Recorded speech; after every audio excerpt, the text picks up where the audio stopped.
Ladies and gentlemen, boys and girls, humanoids of all descriptions, welcome to the channel. I'm Cap, this is my place. It's time for our monthly kitchen tutorial where, yes, I'm sorry, it's time for us to consume a healthy vegetable. We're going to be doing Brussels sprouts this month. As always, we're going to start with necessary utensils, and if there are any, those that might be nice to have, we're going to clear that away, and then we're going to go to our ingredients. Some of you may have heard that Brussels sprouts are bitter, and they can be if you just eat the Brussels sprouts. And of course, it depends on how you cook them. I'm going to show you a way where, at least to my taste buds, they taste pretty good. I like them. I make them on a regular basis, and they're also not excessively bitter. So let me move the camera, zoom in on the utensils. There are not many this week, and let's get started. So obviously I wasn't kidding when I said there aren't many utensils that we need this month. First of all, we need a clean cutting board. We're going to need, as always, a sharp knife. We're going to need my immigrant grandmother's friend, the big wooden spoon, and a flat pot with a lid. Let's clear this stuff away and I'll show you the ingredients. Alright, these are our ingredients. First of all, let's take a look at the star of our show here. This is a Brussels sprout. Some of you may have been told incorrectly that Brussels sprouts are simply tiny cabbages. They are not. They come on a sprout, on a stalk, kind of like small Christmas bells on a stick, like you may have seen a choir use. They're available that way in farm markets and frozen. If you're going to use frozen bags, the small bags that I've seen come in about 11 ounces, and the larger bags are heavier. You want to thaw them out in the microwave. Instead of putting them in for the usual 5-minute cooking time, I put the larger bags in for about 2.5 minutes. I let them sit, I rotate the bag, and I put it in for about another minute. I then cut the bag open, put them on the cutting board, and allow them to cool. Our next ingredient, obviously an onion. We're going to cut that up into big pieces. I have 4 cloves of garlic. If you don't like garlic, you don't have to use 4, but you really ought to put at least 1 in. We have nice light olive oil. We have butter, not margarine.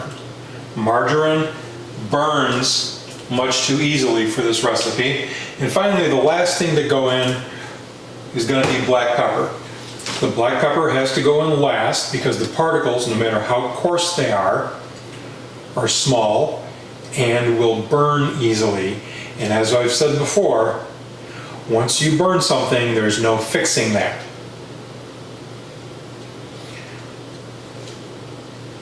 Let me shut the camera off and we'll get things started. Okay, everything's been chopped up. The Brussels sprouts have been cut in half from where they attach to the stalk to the top. Onions chopped coarse, a little more than coarse. Same thing with the garlic, and we have 2 tablespoons of butter. We're going to put some olive oil in the bottom of our pot.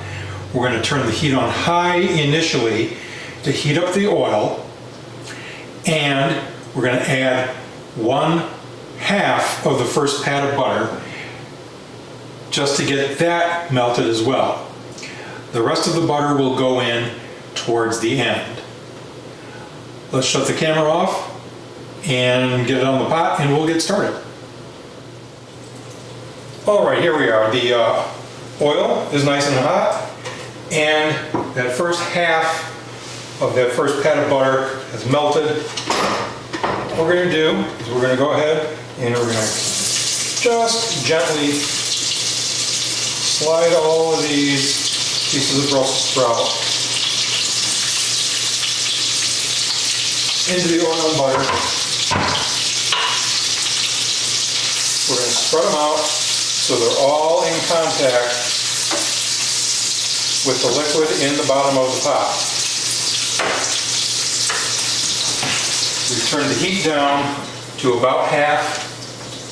We're going to put the lid on and we're going to let that sit for a couple or 3 minutes, and then we're going to take a quick peek and see if anything looks like it's starting to get brown. If anything's starting to get brown, we're going to quick move it around. We're going to give it another minute before we start putting the onions in. Remember, nothing's supposed to burn.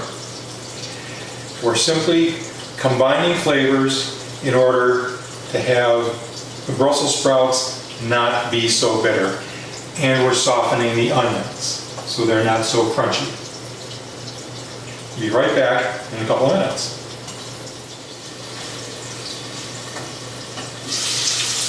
All right.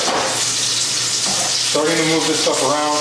As you can see, a little bit of this is starting to get brown. I'm going to turn the heat down and I'm going to add in the onions.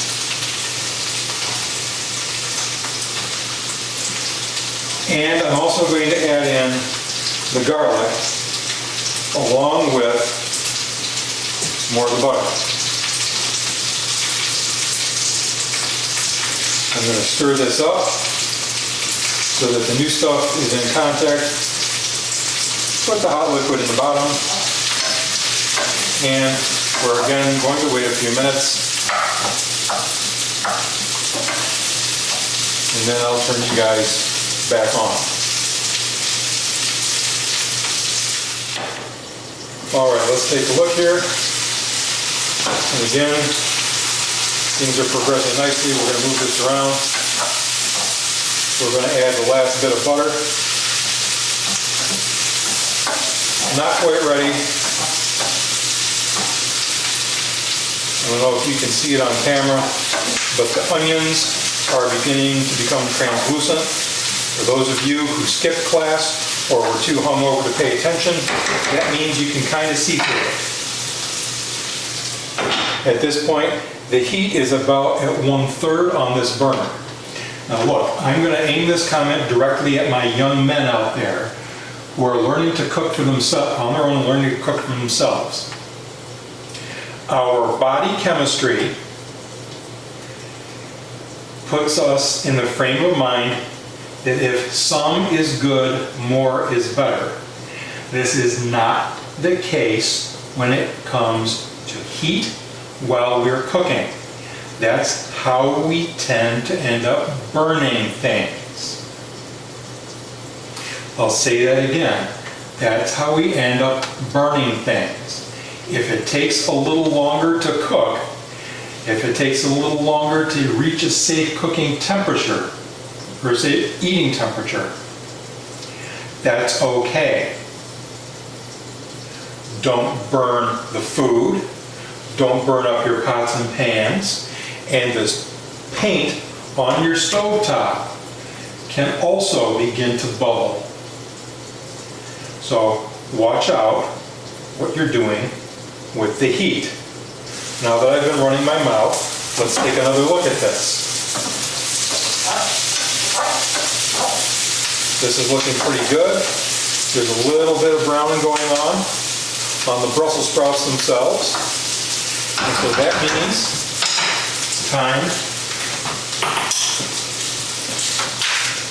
to add our black pepper. I like to go a little coarse. It helps it retain its flavor. We'll probably bash this around a little more, probably 30 or 40 seconds worth, until I'm ready to stop running my big mouth. And then we'll pull this off the heat, let it sit for a second, and we'll put this into a bowl so you can get a look at a serving. That's about right, about time for me to shut up and turn off the heat. All right, guys, here we are. This is what we've got.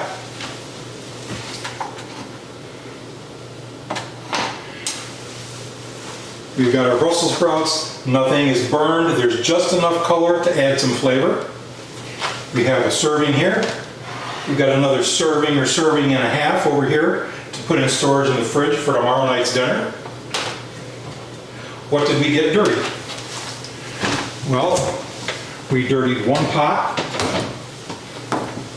one bowl, marginally dirtied our cutting board. We can rinse this off, and a knife. Cleanup's quick and easy. All in all, that took less than 10 minutes.